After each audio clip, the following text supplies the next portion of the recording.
Sa ating ebanghelyo ngayon, pinuna ni Jesus ang mga Pariseyo at mga tagapagturo ng batas. Dahil ang kanilang pagsunod sa mga alituntunin ay naging panlabas na pagpapakita na lang ng kabanalan para sa sariling papuri, hindi para sa Diyos. Magandang isipin natin kung ginagawa ba natin ang isang bagay mula sa puso o dahil gusto kung magmukhang okay sa paningin ng iba. Naalala ko si Saint Teresa of Avila. Lagi niyang inuuna ang inner transformation o ang pagbabago ng puso sa kanyang pakikipagrelasyon sa Diyos at sa kapwa. She has taught us the value of prayer and solitude in order to reach God.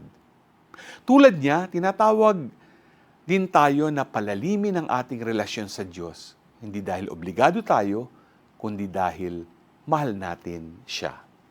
Kapatid, magdasal ka hindi lang dahil kailangan, kundi dahil gusto mong makasama ang Diyos sa iyong buhay. G ka ba?